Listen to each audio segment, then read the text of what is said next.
Vamos a tratar dos conceptos que son semejantes, podríamos decir que matemáticamente son lo mismo, pero que tienen una orientación conceptual distinta.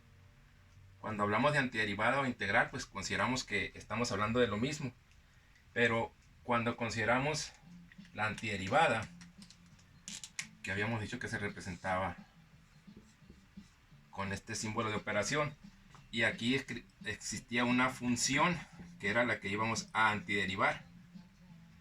Entonces, lo que estamos considerando aquí es que con esta operación estamos diciendo que queremos encontrar la función primitiva de f minúscula de x, es decir, la función que al derivarse nos da como resultado esta función. Y entonces, cuando tenemos el proceso inverso de la derivada, por eso le llamamos antiderivada, se trata de, para la función que tenemos aquí, encontrar esa función primitiva. En cambio, la integral tiene otra conceptualización, porque se basa en el concepto de diferencial. Sabemos que cuando nosotros derivamos, lo que estamos obteniendo es la razón de cambio de una función, o sea, es la rapidez con que está cambiando una variable con respecto a otra. Entonces, aquí consideramos dy y dx como diferenciales de esas dos variables. ¿Qué significa un diferencial? Pues un diferencial es una cantidad infinitesimal o muy pequeña que corresponde a un cambio en esa variable. Por ejemplo, el diferencial de y sería un cambio pequeñísimo en y obviamente ese cambio pequeñísimo en y se debe a un cambio pequeñísimo en x. Por eso se le llama infinitesimales a estas cantidades, porque se considera que los cambios que están sufriendo esas variables los tomamos infinitamente pequeños, y entonces eso nos da la rapidez de cambio instantánea, que es lo que llamamos la derivada. Entonces, si de aquí despejamos el diferencial de y,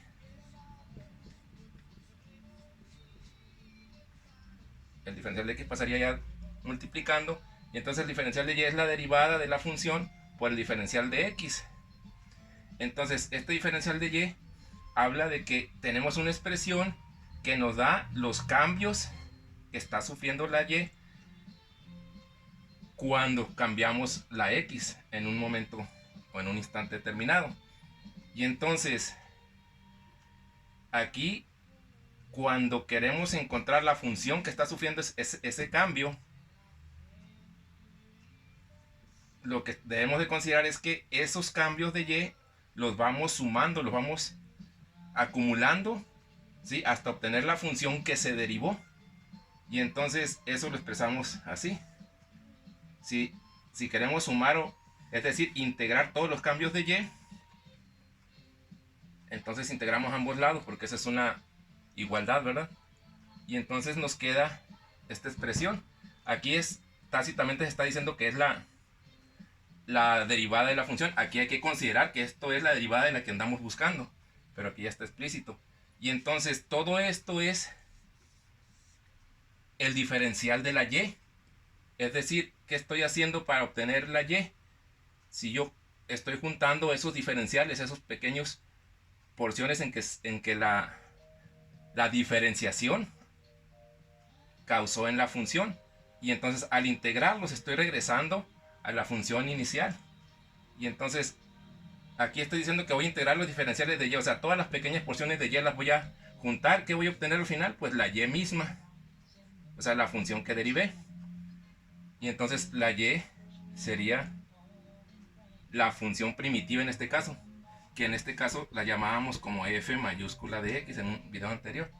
Entonces aquí estoy buscando esta función, de la cual esta que está aquí es su derivada.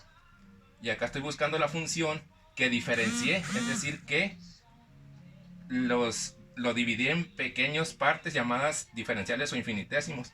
Y entonces con esta operación las estoy juntando esas partes de nuevo, y por eso le llamamos integral, o al proceso le llamamos integración. Pero al final resulta que es matemáticamente lo mismo.